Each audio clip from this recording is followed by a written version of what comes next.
Thank you, colleagues. We're now going to get my colleague Alia, who's the Acting Chief Director, Macroeconomic Policy at National Treasury.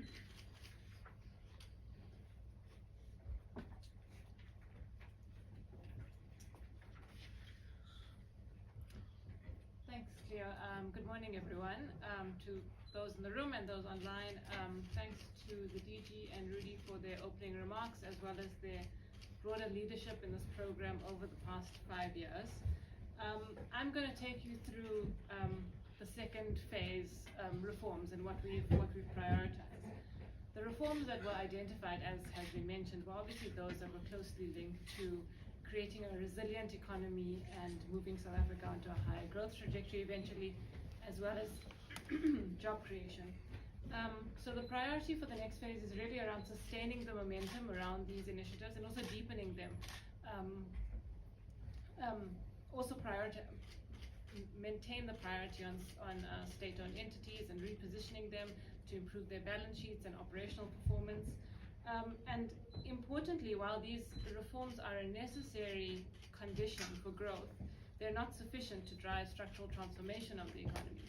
And this is why we've chosen to prioritize additional reforms in the next phase of OV, particularly in terms of some of the emerging and longer-term constraints that have held back the economy, including deteriorating performance of local government and spatial inequality.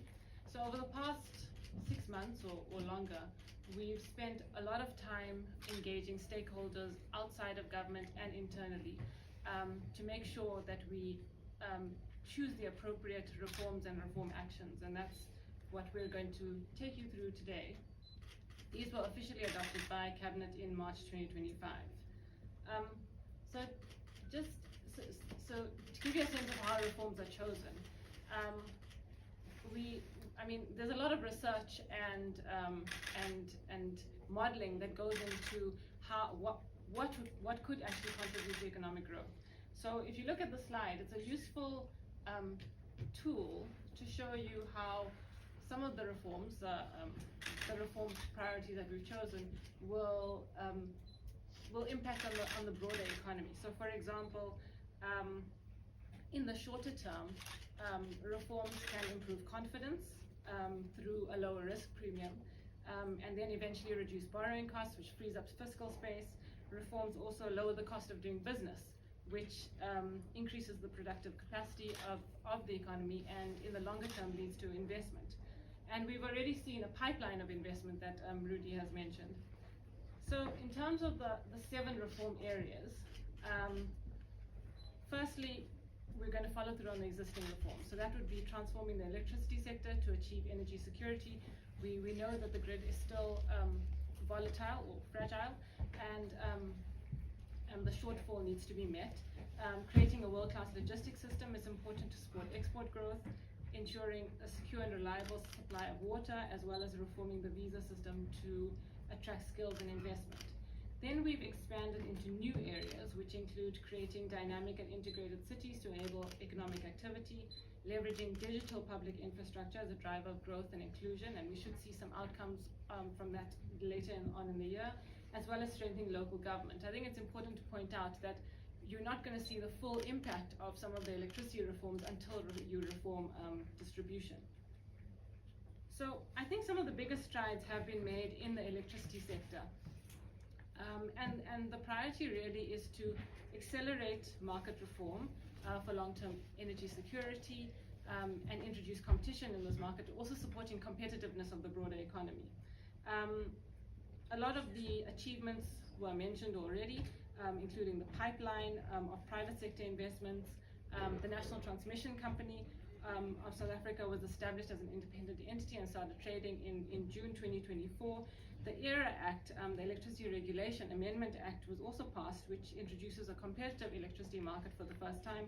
It also levels the playing field for generators, and that will, in the future, enable investment and efficiency and hopefully bring down costs. We've also managed to, in the first phase of OB, revive the REAP program, which was facing a number of constraints, and there's around 10 gigawatts of wind, solar, and storage currently in procurement. NECOM was also established to implement the Energy Action Plan, and there have been very tangible outcomes of that intervention. So in terms of the next phase, it's really about energy security to close that shortfall and reduce costs in the longer term. Importantly, completing the restructuring of Eskom through the legal separation of the generation company as well as the distribution company, and importantly, establishing an independent transmission system operator. The NTCSA is a subsidiary of Eskom at the moment, but establishing an independent company after a number of transitional arrangements that are laid out in the ERA Act is important for market certainty and to support future investments. The next step is really around, and there's a lot of progress on this already, is establishing a wholesale market for electricity generation. And here we need to establish the market operator, finalize the market code. The market code basically sets out the rules for how a market is run, and establishing the South African wholesale electricity market. The electricity distribution industry has been plagued by inefficiency, poor billing systems, dilapidated infrastructure. So a lot of effort needs to be put into how do we fix the distribution crisis, and how do we establish financially and operationally sustainable distribution companies. So at the moment, a roadmap is being drafted, and that will give us a sense of the steps we take in order to reform distribution, and also a consensus view on electricity distribution. Lastly, strengthening and expanding the transmission network is very important, and this is going to be facilitated by the credit guarantee vehicle that will be held at the Treasury, and we've already seen some progress in terms of the RFI that went out to the market and the RFP that will be launched on the ITP in November 2025. In terms of the logistics sector, the focus is really about opening the rail network and port terminals to private sector participation to improve efficiency. We've also seen a lot of progress here. The Freight Logistics Roadmap was published in December 2023, which outlines a clear path for reform, and then the NLCC was established, and that not only dealt with the reforms, the broader structural reforms, but also some of the operational issues, and we've seen some improvements in terms of the freight volumes, slow improvement, but an improvement nonetheless in terms of volumes on the rail network and going through ports. A network statement was published for the first time in December 2024, and that allows for third-party access, which is an important objective of the next phase. A second network statement, a refined network statement, will be published in the coming weeks. And the network statement is basically gives you a sense of the access price, the state of the network, what slots are available. So it's an important signal to the private sector who want to participate in the freight rail network. The Electricity Regulation of Transport Act was also passed in June 2024 to establish a regulator, and a private sector participation unit was established, an interim PSP unit was established at the DBSA, at the DOT, and they've already released a number of RFIs that Rudy mentioned. So we can see that progress is being made. RFPs will come out in August this year.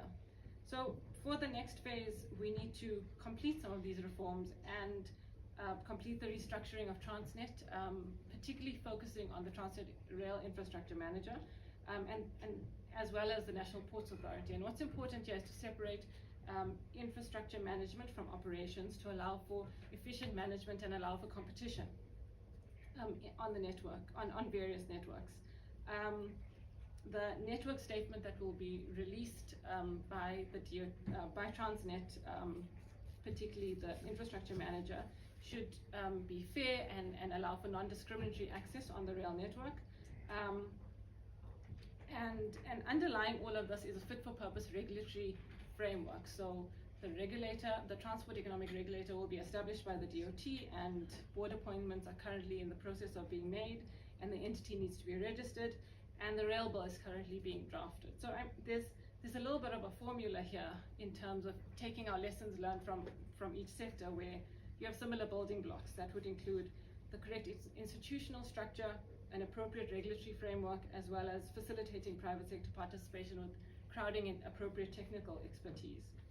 In terms of the water sector, we're all acutely aware of the water crisis, and I think given the historical underinvestment in bulk and distribution infrastructure, we're in the situation that we're in, and this really is affecting economic hubs as well as municipalities, and water affects, this crisis can affect lives and livelihood as well as the ease of doing business.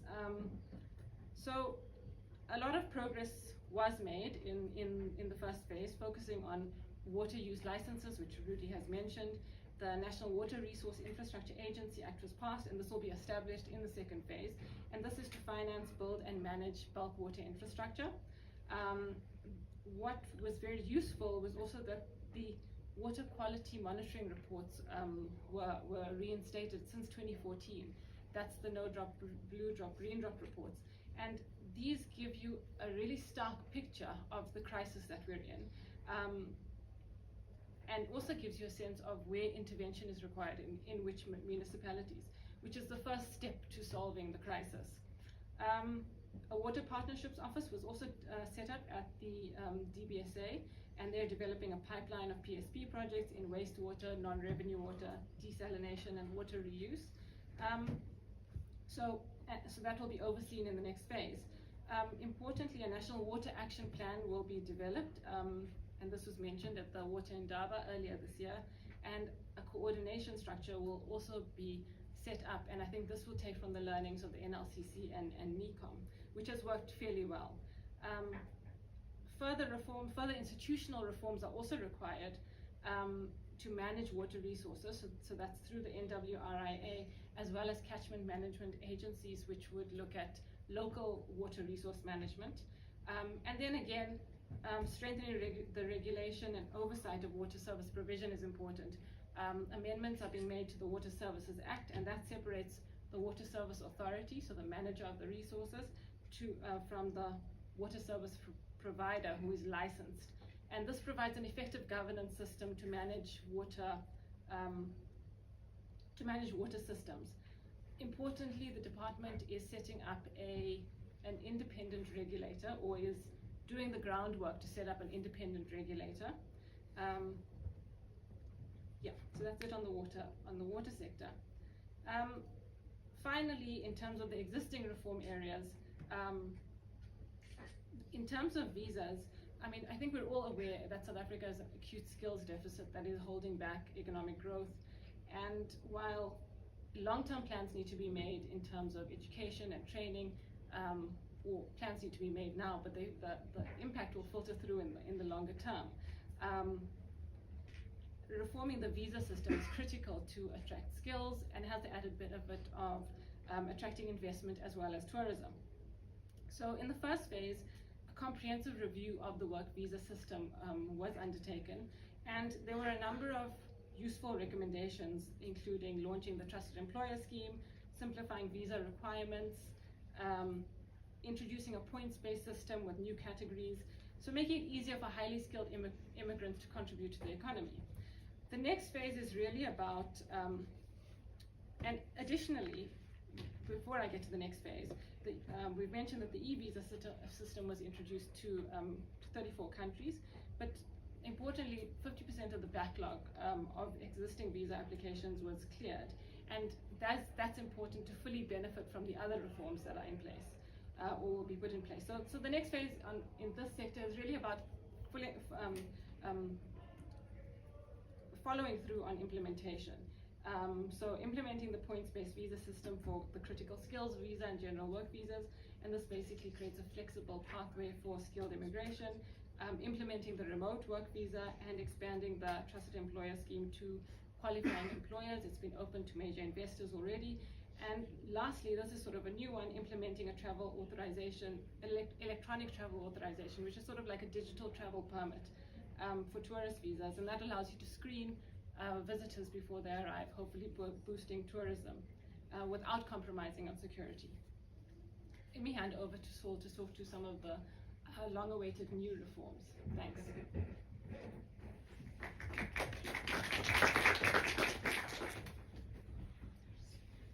Thank you, colleagues. I know some of you have been looking for the presentation. What we will do, we'll email it to you shortly, including the DG's remarks. And I would like to invite Saul, the Director of Strategy and in the Presidency.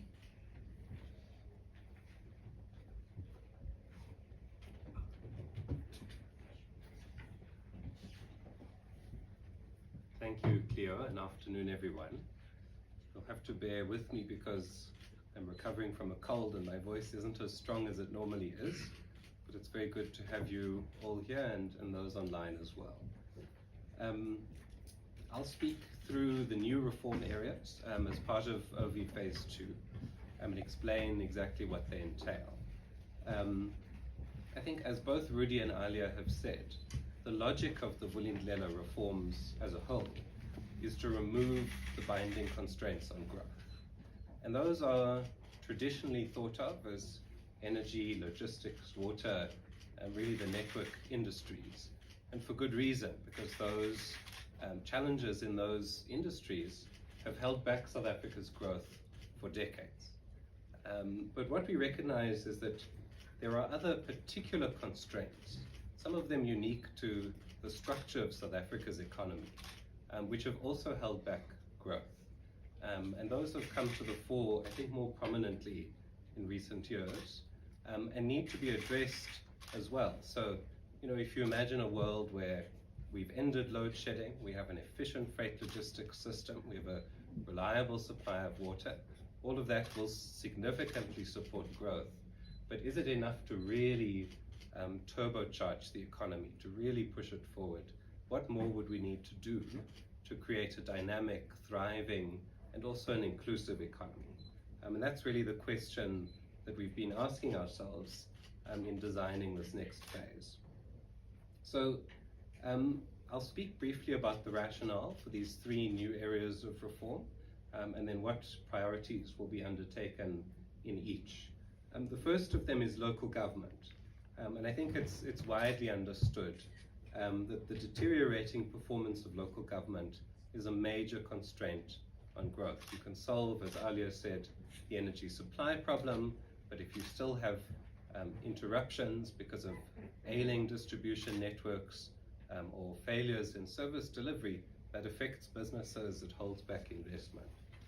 And that decline in local government performance is the result of both particular factors in each municipality, as well as structural causes that have their roots in the system, the local government system itself. And the reforms that we've proposed in OV2 really aim to address those structural challenges. At the heart of the problem in local government is a lack of investment in infrastructure and maintenance. The fact that our electricity and water networks, roads, and so on are not being maintained, investment is falling behind, and that creates a vicious cycle. Because as the infrastructure deteriorates, revenue declines, and the ability to reinvest in those assets declines as well. We've got to break that cycle. And so the first priority that we've set out is to shift to a utility model for water and electricity services, in future also for waste management, what are otherwise termed the trading services in local government, to ensure financial and operational sustainability. In simple terms, what this means is that at the moment, most municipalities, including most metros, have these functions fully integrated in the municipality. And that's quite different from how it looks in most other countries, where you've got professional utilities, water utilities, electricity utilities delivering these services. What that means is they don't have control of the full revenue, the full value chain, from revenue and billing through to asset management and maintenance and operations, and they're not able to deliver a professional quality service. It also means that the revenue from those services, instead of being reinvested first in the infrastructure and the assets, is just sucked into the pool and used for other functions, compensation of employees and so on. There's one, for example, major metro, one of the largest cities, where water revenues are close to 10 billion rand per annum, but the water function gets about 10% of that. The rest goes into the municipal revenue pool. And so the water network deteriorates. How do we address that? On the one hand, institutional reforms, making sure that these utilities have a single point of management accountability, that they're actually responsible for the service, and have control of everything that they need to be able to deliver that service with professional and skilled staff. That's the most basic point. The second is financing reforms, separate financial accounts for the utility, and a clear relationship between the utility and the municipality, which governs the division of revenue, so that billing revenue is controlled by the utility, enough of that revenue is retained to invest in the assets. It doesn't mean that the surplus can't still go to the municipality.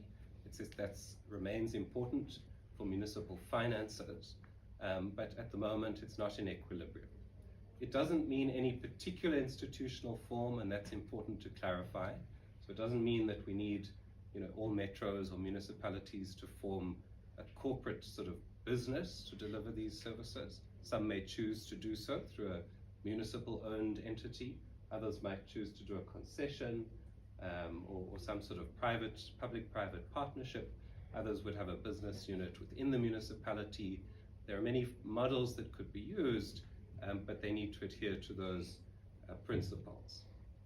We think that will together mean that these services can be delivered much more professionally, but more importantly that the right levels of investment will start to happen in these services. And finally, it allows for a much stronger licensing and regulatory regime, because where a service provider fails to meet minimum norms and standards, whether in water or electricity, if that service provider is separate from the municipality as the authority, the regulator can intervene, can impose sanctions, can even require the municipality to appoint a capable licensed service provider in its place. And that's a kind of power that hasn't existed before, which has made it very difficult to actually step in and intervene where a municipality fails to perform. The second priority is to standardize and professionalize the appointment of senior officials in local government.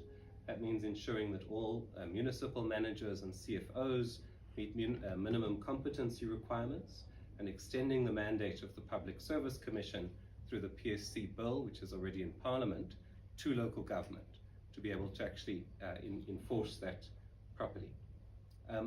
Third, to review the institutional structure of the local government system through an updated white paper on local government. Rudy mentioned this earlier.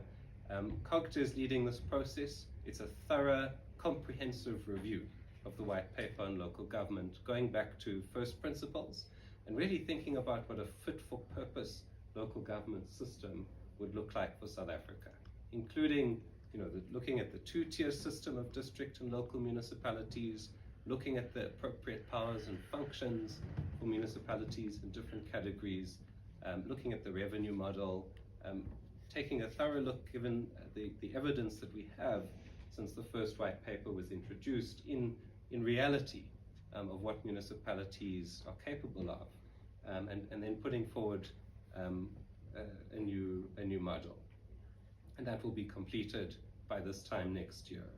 And lastly, reviewing the funding model for local government, including the use of conditional grants, proposing amendments to the MFMA, the Municipal Finance Management Act, which National Treasury is already working on. All of those reforms are interrelated. They need to be done together, again, to tackle the root causes, the structural causes of local government underperformance. The second area is on spatial inequality. And I'm hoping the slide will follow me, yes. And this is really about addressing the problem, the reality, that many South Africans live far from areas of economic opportunity. And that imposes a very real economic cost. The fact that the poorest households spend as much as 40% of their monthly income on transport. That's a real transaction cost in the economy, it's a real inflationary pressure, and it means, more than anything else, that many people don't get work because they simply don't live close enough to be able to access jobs.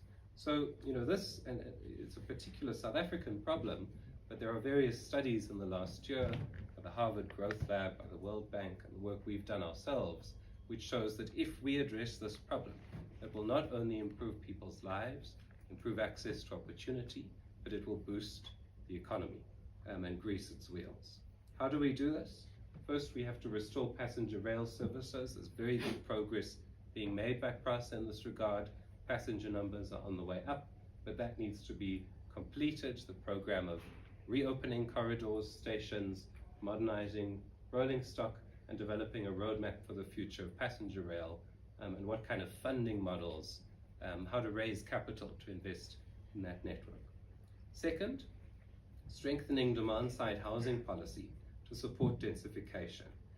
Our existing housing policy has succeeded in very significantly expanding access to housing since 1994, but often on the periphery of cities. And what we've seen is a rising cost per unit. The cost of a typical B&G house has doubled in real terms since 2007, while at the same time the number of units has declined year on year. So we're now delivering about 60,000 houses per annum, down from a high of 270,000. We've got to do something to accelerate the delivery of housing units, and what we are putting forward here, and what Cabinet has approved for OV2, is to redesign the First Home Finance Program to increase uptake and to introduce a demand-side rental subsidy for affordable housing. So moving away from the supply-driven model of a fully built, fully subsidized house on the periphery towards a demand-side model of subsidizing people's access to buying their own homes or to renting their own home within a similar sort of cost. And we think that that can unlock the kind of supply-side constraints, allow for much faster delivery, but also stimulate investment in property in the built environment as well. Third, to release public land and buildings for affordable housing. There's a lot of underutilized land and buildings, which the Department of Public Works and Infrastructure, but also SOEs have identified, and we're working on what the right models are to make it commercially viable to release those properties for the private sector to develop with conditions about their use and to ensure access. Fourth, to clear the backlog of title deeds and to make the titling system more accessible and affordable. This really is about putting assets onto the balance sheets of poor households. We've got still about 1 million subsidized houses for which title has not been transferred. It's low-hanging fruit. There are complex regulatory issues that need to be resolved around township establishment, around deceased estates where transfers become more complicated, or where houses have been sold off register and need to be rectified. So it's not as straightforward as it might seem, but there is a dedicated team that's been set up that OV is supporting with human settlements, with other departments like justice and agriculture, and we're making real progress in that regard. We think it's possible to unlock these assets. And then lastly, to review land use, building and other regulations to enable low-cost property developments, which is really about everything from building regulations to zoning regulations, access to bulk services, to make it easier to build and less costly to build. A lot of small things like parking requirements, for example, which increase the cost of urban developments by as much as 10%, because for a low-cost affordable building, you've got to build a parking lot for every unit, which may not be necessary. You could name about 100 of those, but we're doing a comprehensive review to significantly reduce the cost of building. And then the last area is on digital transformation. We've seen countries like Brazil, India, and others really using digital transformation to drive growth. in things like digital rapid payments, digital ID, and so on.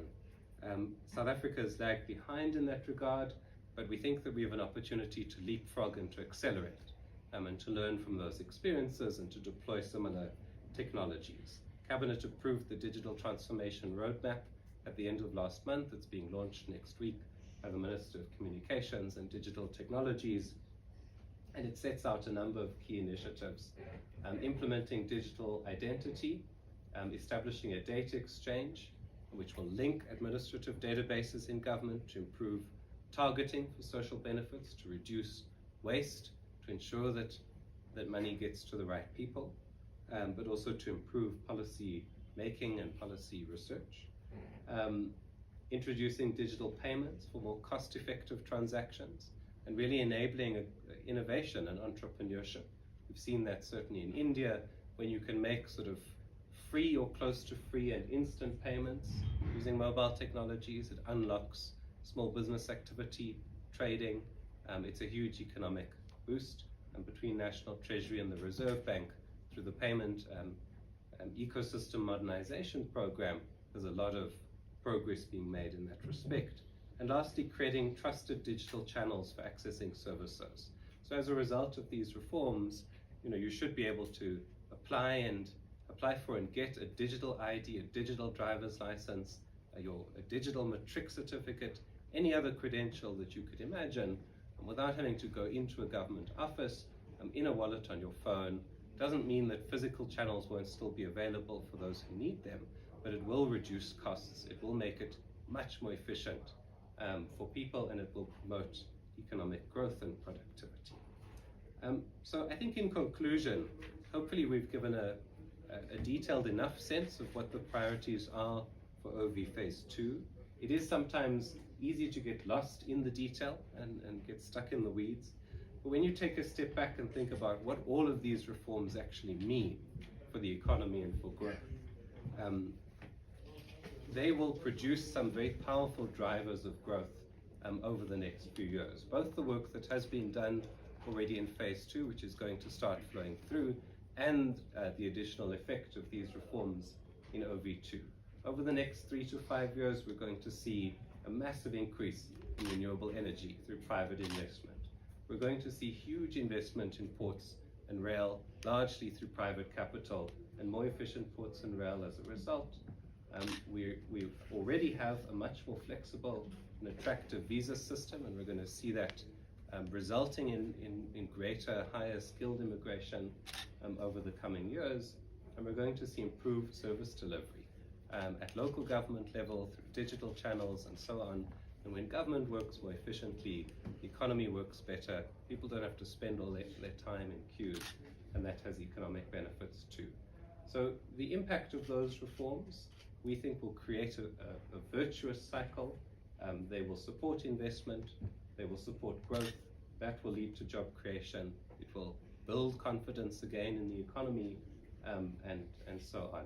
Which is why we think that these reforms are so important for growth, why Cabinet has made Operation Vulindlela Phase 2 a priority, and we think that the priorities that we've set out here are sufficient for the country to get to a much higher level of growth within the next 5 years. Let me leave it there. Thank you.